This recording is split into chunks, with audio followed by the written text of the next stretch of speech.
Well, thank you, first of all, for having me. It's a pleasure to talk to you also. Uh, just to introduce myself, I've been doing Chinese medicine for about 25 years or so. I started in the conventional way to study TCM, and then I found out that there's classics, there's like another style that you can study more the classics, but since I couldn't speak Chinese, it didn't really mean much, so I had to learn Chinese.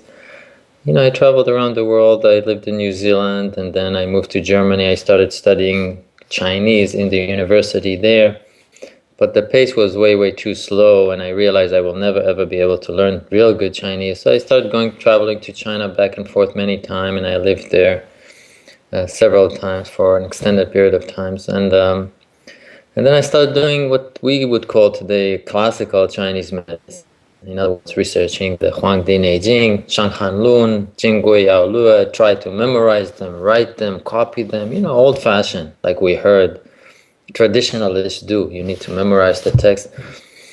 But, I always had kind of when I was a child, my father, my late used to say, "You're non-conforming. You're always rebelling. You always don't do what people tell you."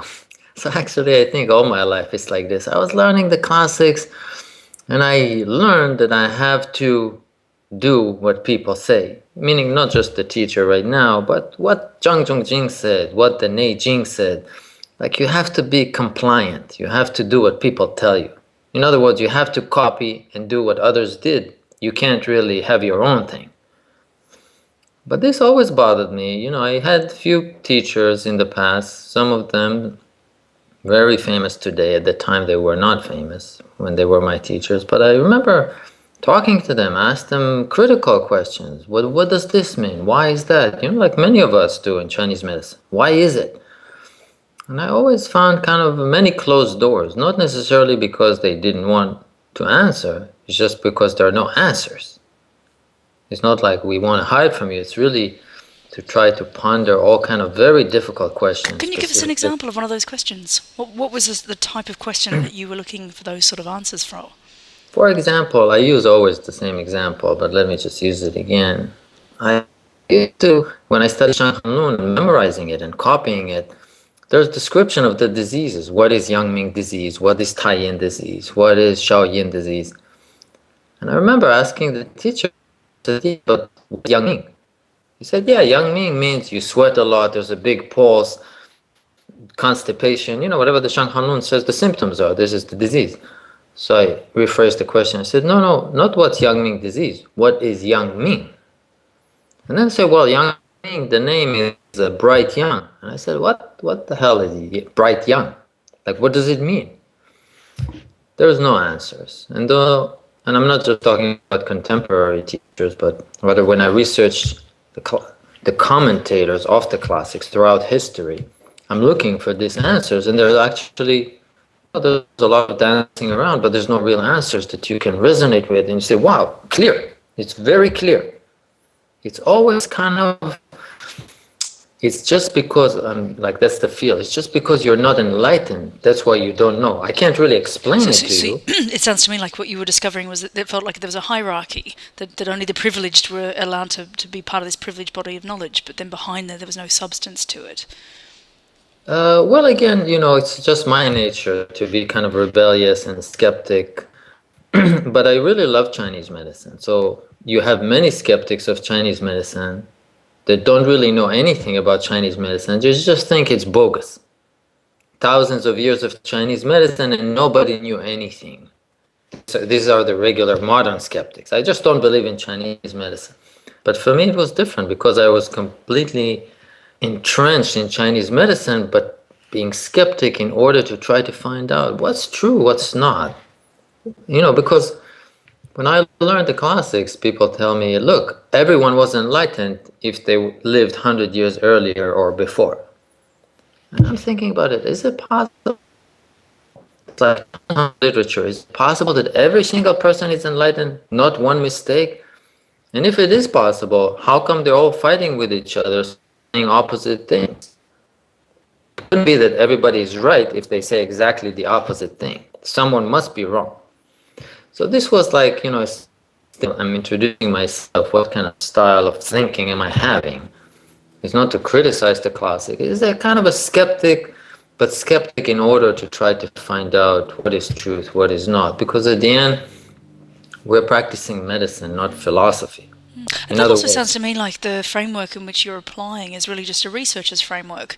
That you have a question, you test out the hypotheses, and you look at throwing out all the perhaps non-significant variables that are going to bring you to an outcome.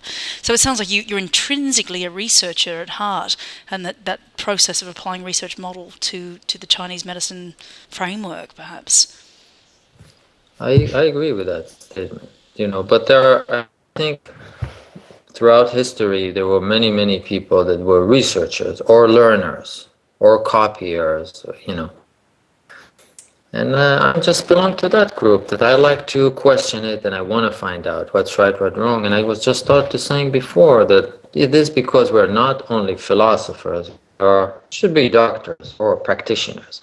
In other words, if I have some sort of philosophy and there's a little thing bogus in it, and then I transmit it into a treatment, it actually hurts people. Whereas if I was just a philosopher in classroom, it doesn't really matter. You don't hurt people so much.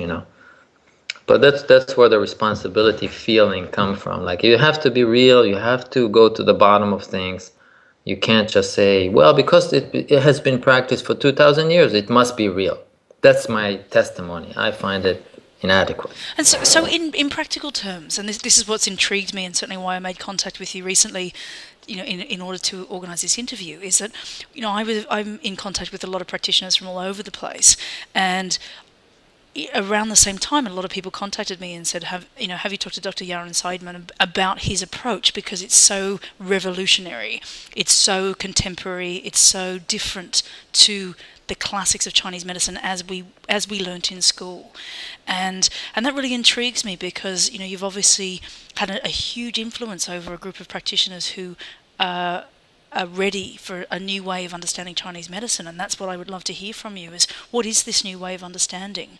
What other divergences or insights do you have about what we as practitioners would understand Chinese medicine to be?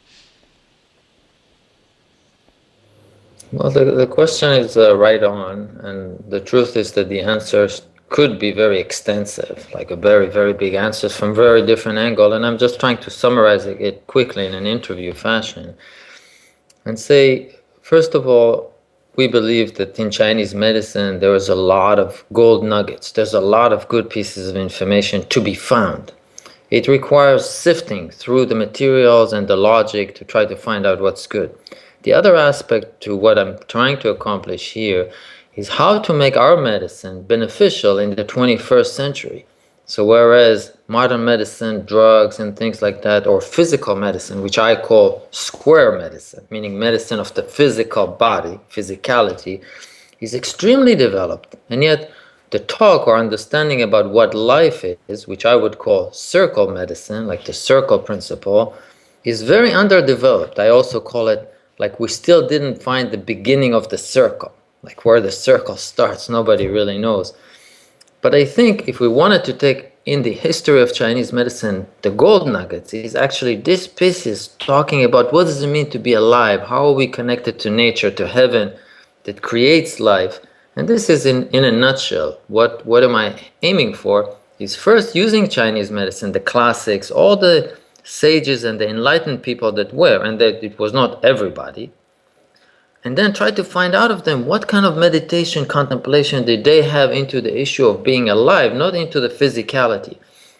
So what happened in the 20th century, and I wrote an extensive book about it with two of my colleagues, Louis and Zach, about what happened to Chinese medicine in the 20th century. I'm just mentioning it here for a moment.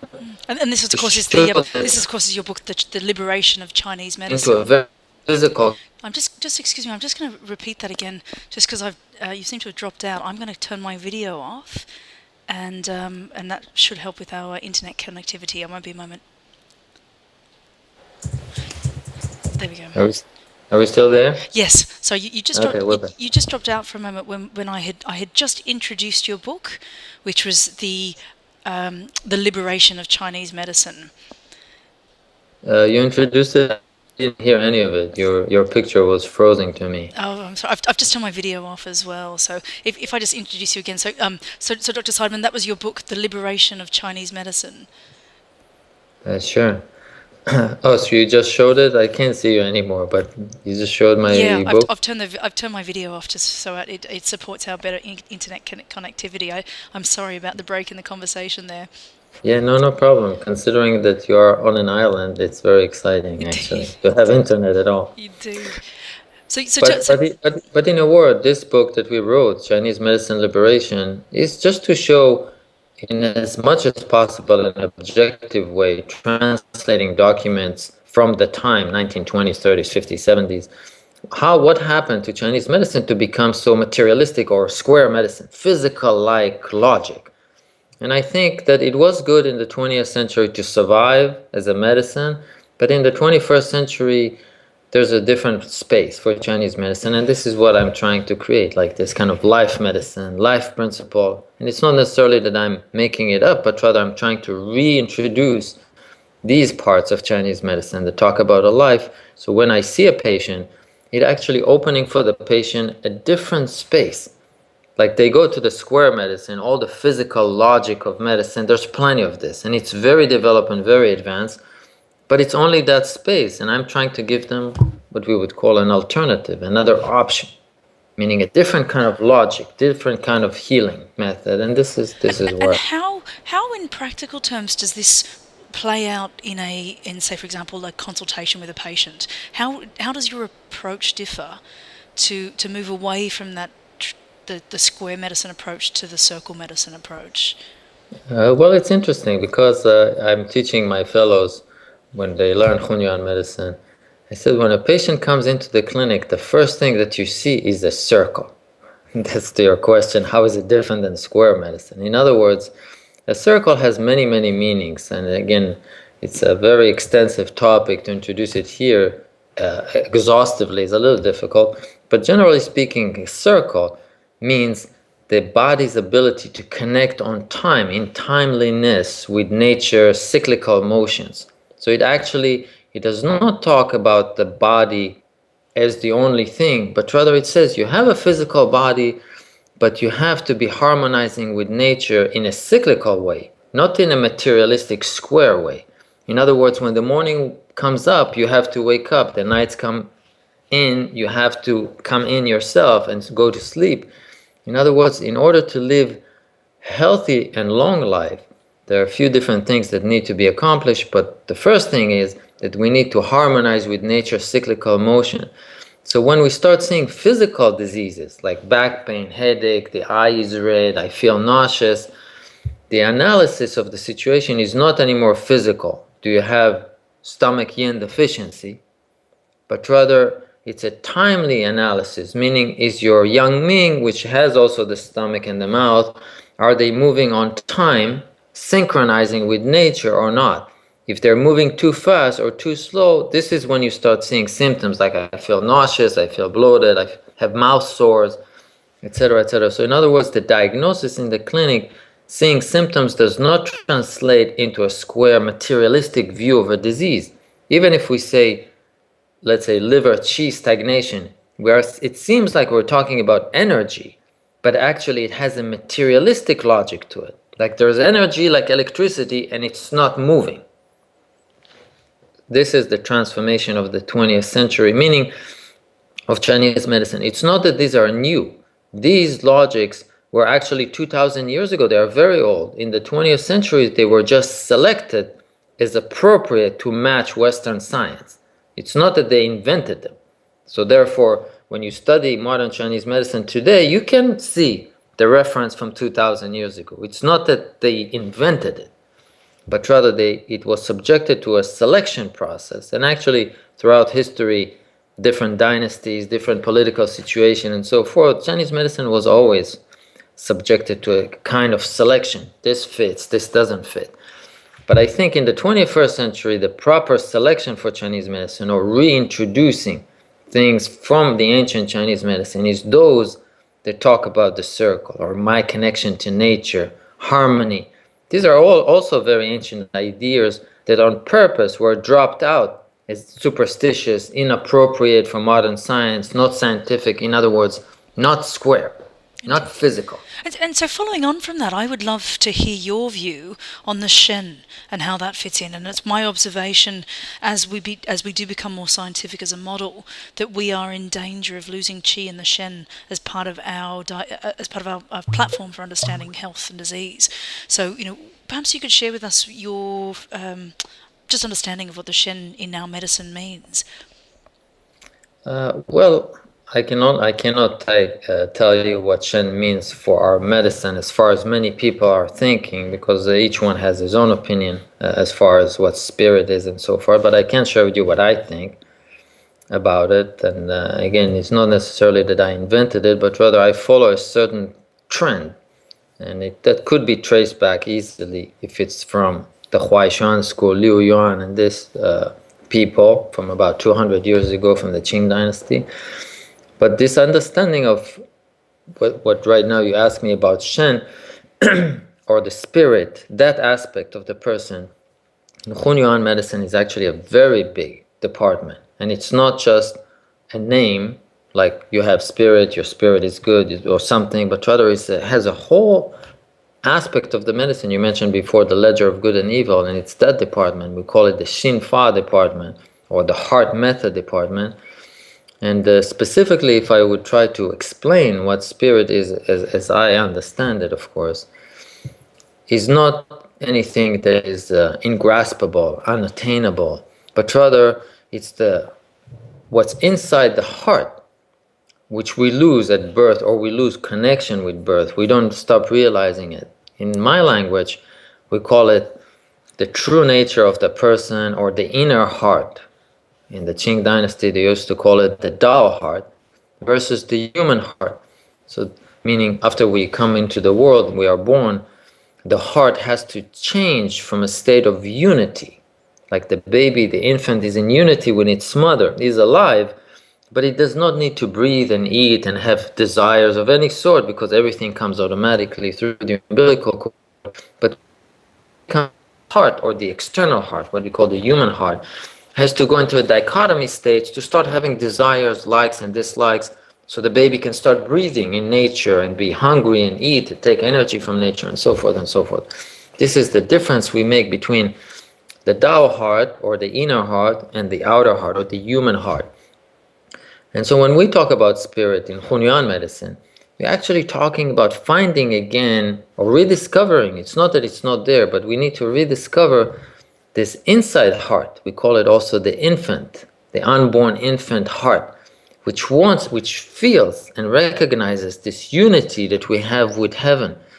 We feel in Hunyuan medicine that life is not really created at conception, but rather life has to be carried from the father and the mother throughout many, many generations. And in fact, we say it comes all the way through from the creation of heaven. It's a constant line. We call it one thread of life. And this is what the infant heart gets in the center before the human heart changes into a dichotomy. So when you ask me, what do you think spirit is? We're talking about this inner connection, the inner heart, that is actually heaven principle inside the heart, connected. This is how we view the spirit in the heart. And so it's not a religious spirit. It's not something that, I'm not sure what it is. It's, it's spirit. But we have a definition for it, which is the life carried throughout the generation, which belongs not to us. It belongs to heaven at creation from whatever 5 million years. And it has to propagate through the generation. And it's unlike the heart that we normally recognize, the dichotomy heart of emotions and desires. I like it, I don't like it. The I like it and don't like it human heart is an essential instrument we have to have, otherwise we can't exist. We call it the warrior. It protects our life. It tells us you're hungry, you need food, you need to breathe, otherwise there's no energy. It helps our vessel, our physical body, which is a vessel, be able to connect to nature constantly in different ways. We call it the vertical and horizontal connections, meaning be able to go to sleep and make a certain connection with nature, and also have physical engagements with nature every day, with food, with water, with air, which then further expand, of course, also to social engagements, me and other people, me and the tree, me and my dog, and so forth. But the heart instrument is very, very important. Actually, this is what allows the physical vessel to be alive. But without the spirit, meaning the Tao heart, this life that is transmitted throughout the generation inside the dichotomy, what we call Xing, or true nature. It's a Taoist, Buddhist, Confucian, all of them use this concept in different ways. This is what we call spirit. In other words, we start to meditate and contemplate on it. What is it beyond just a name? Spirit. It's like, something from Hollywood, some spirits and this. But we have this kind of definition. My next question then is, and I thank you so much for that really clear description, because it's so obvious that, as you say, the Tao heart and the human heart, and perhaps the conflict that sometimes occurs between those. And my question for you then is how do you perceive health within that framework of the Tao heart and the human heart, or ill health? What would be your definition of ill health? Yeah, it's funny because yesterday or the day before, I gave a lecture at a very big, huge IVF clinic in New York City, and two patients, and one of the patients asked me this question similar to yours, or she said, I heard that many IVF doctors think that health is not related to the health of the egg, if I agree with that or not. But the question is similar to your question here. And there are two kinds of health. One is what we call number two, and I don't have anywhere to draw, but if I had an ability to draw here like a whiteboard, I would draw a circle, and I would say which is from the bottom left all the way around the circle to the bottom right, the entire physical body, unfolding of unification and separation, meaning all the different processes of the body, waking up, reaching to an apple, taking the apple, digesting it, taking the energy from it. These are called the physical processes of unification and separation in Hunyuan medicine. This all belongs to number two, and their principle is to be on time and in harmony with nature. In other words, when the body is on time, you don't have pains and aches. If you eat and the digestion happens exactly in the right speed that it should happen, digestion is great. If the digestion starts to be slow, you start feeling bloated. Maybe if it runs too fast, you start having diarrhea. In other words, if it's not on time in the body, you start feeling ill. This is one concept of health, which means the body is not on time or not proper. Its actions are not proper. It's not harmonious. But the second and more important question is, how do we keep life going? And this is a different kind of a question. We call it number one. And it has to do with the very bottom of the circle. So not the entire circle, but rather just the bottom of the circle, which we call recharging or unification, meaning all the energy that I take from nature, the sleep that I do at night, and all the other activities, breathing and so forth. At the end, this energy needs to be converted to become mine.